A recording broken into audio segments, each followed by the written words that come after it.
There's nothing more that we can do, said Paul. The tire's busted, and we should probably call our parents or AAA. Our parents? The remaining 4 teenagers shouted in unison. I'm telling you guys, said a wispy-haired ginger called Joan. I can swear we wheezed past a gas station 5 minutes ago. If we can walk back, we'll get someone to fix it quickly and be on our way back in no time. It's not that simple, said Paul. Joan folded her arms and turned to him slowly. So what do you suggest we do? Call our parents and get banned from road trips for the rest of our lives? Paul rolled his eyes. You're all being overly dramatic. No, we're not, Paul. We can't tell our parents. She's right, Paul, the others agreed. The 5 teenagers, Paul and Pete, who are twins, and Joan, Beth, and Annalise, their friends, were on a road trip to SeaWorld that had turned out bust because they realized too late that they didn't take enough money to get tickets for all of them. So, they had decided, on the spur of the moment, to take a detour to Tijuana, Mexico, and go clubbing for a while before coming back. It was on their way out of town that their car had broken down, right on the outskirts where there weren't many people or artisans they could easily call for a car repair. They knew their parents would be furious if they had to call for their help and disclose that they had literally left the country, at least, except for Paul and Pete's parents, who are always encouraging their sons to do adventurous stuff. The rest of them couldn't dare it, and so they decided to walk back down to the gas station and ask for help or find a mechanic shop around the area. Wait, said Beth. Who's going to stay and watch our stuff? What do you mean, watch our stuff? Asked Pete. There's a lock on the door for a reason. Beth folded her arms. Our car can get stolen, towed, or someone could jack our car, smash the windows, or steal or whatnot. I don't think it's a good idea. Well, we can't just leave anyone behind now. It's almost nighttime, and this road is deserted. We're basically driving through the woods at night, said Joan. Let's all just go. I'll stay, chirped Annalise, the most quiet of the group. My belly kind of hurts, and I really don't want to walk a long way off. You sure about that, Annalise? Asked Beth. Yeah, are you sure? Annalise nodded. Positive. I'll be okay. Paul, Pete, Beth, and Joan walked off to find the gas station that Beth said she had seen as they were driving past a few minutes ago. Beth, said Joan, looking down at the pebbles on the road they were walking. What? Are you really sure about this gas station? Beth slowed down. What do you mean? I mean, we've been walking for like 10 minutes, and you were the only one who claimed to have seen this gas station. Are you accusing me of lying? Why the hell would I do that? Pete sighed. She's raising valid questions, Beth. No one said you were lying, said Paul. But where's the damn gas station? Beth ignored them and furiously continued to trudge down the deserted road. The others looked at one another and, strangely motivated by her confident stubbornness, continued to follow her. Annalise sighed. At this point, she was scared stiff and confused by how much time they were taking, but she couldn't call to find out because everyone's phones were dead. Worst of all, a slight winter night chill had settled in the area, completely misting up the window to the point that she couldn't see anything outside of it. But then, why did she need to, when there was no one out there on the road? Or so she thought. Annalise thought she heard something rustling the leaves around, so she jumped up and locked all the doors, immediately, breathing hard. But there was nothing there. So she sat still as she'd been before. Or so she thought. She was about to fall asleep when she heard scratching at the back window. Damn, she thought. Now I have to deal with a damn raccoon attack on this car. She turned back and turned on the phone's flashlight to perhaps scare the raccoon away. But the scratching didn't stop.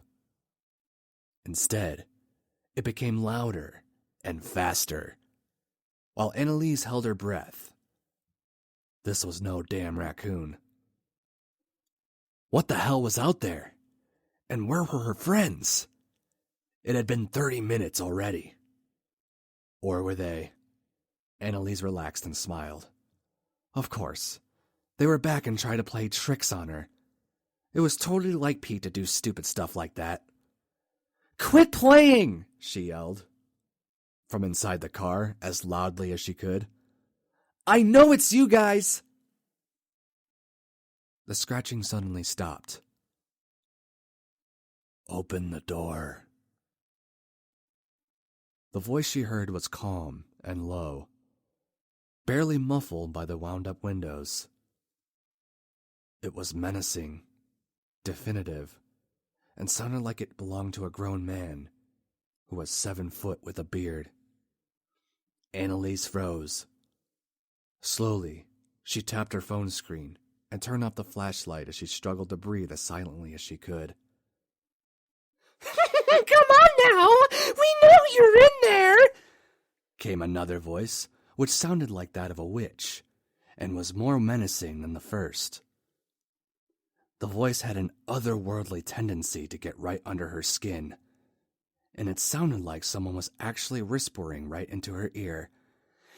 Come out now! Then all of a sudden, there was a horrible cacophony of whirring and hissing sounds, as though there were 1,000 snakes slithering around the car. What the hell? Annalise whispered, shivering violently. Then the car was rocked violently, as though someone had hit it with a battering ram. Ugh! Annalise screamed. Leave me alone! Who are you and what do you want? The voices stopped for a second, as though contemplating whether to answer. And then the battering began again, until the back door of the car was dented heavily inwards. Annalise screamed now, and continued screaming until the window beside her was smashed in. She was shocked to stillness by what and who she saw. There was a short, gnome-like man standing there, with the head of a steel axe buried in his skull. Coming up to the smashed window was a pretty blonde woman, who had blood dripping from a neat paper cut on her neck, but didn't seem to notice. The woman smiled then, a bone-chilling display of teeth that portrayed one clear message. Annalise was a goner. At this point, Annalise couldn't even stop to let her brain compute the possibility of someone being alive with an axe in her skull. All she wanted to do was get out. She jumped toward the back seat, opening the door as fast as she could, but opened it to see a gaggle of cobras that lunged inwards at the first opportunity. She slammed the door closed and got a couple of heads crushed in the process, but she also slammed her only mode of escape closed. As she turned back, the man and woman were already prying her door open, and reached with the inhuman amount of strength and dragged her out with his left hand. He threw her on the ground, whimpering, as the woman bent down and smiled menacingly at her again. Don't be afraid, child, she said. We have wanted a daughter to become one of us for so long. Annalise's blood-curdling screams rose up to the night sky as her skull was crushed with a stone over and over again. You must be crazy, cried Paul. I can't believe we actually believed you and kept going this far.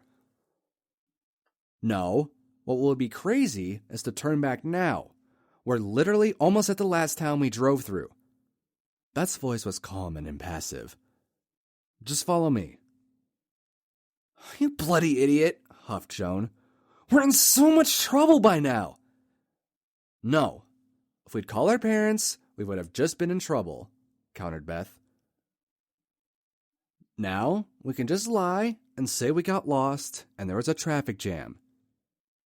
Beth, you're out of your mind, said Pete. I can't believe Annalise is just out there, alone, and you're comfortable with this. Then stop, Beth shouted as she stopped walking. You're all blaming me when you could have turned back and left me to keep going. You can all leave now. At that moment, the cloud shielding the moon from their part of the earth shifted, and the moon came into a full, glorious view. Actually, don't. As the others stared at her gums seemed to grow larger, and her yellow teeth protruded slightly from her mouth. What the hell is happening with your mouth, Beth? Asked Joan as she stepped closer to her. As they watched, Beth fell to her knees and screamed. All over her flesh began to spurt out unsightly tufts of hair, and the teeth grew to be humongous in size. Before the horror of what they were witnessing could fully dawn on them enough to run, Beth sprang up and took a hold of Joan, grabbing her and sinking her extremely large, pointy teeth into her neck.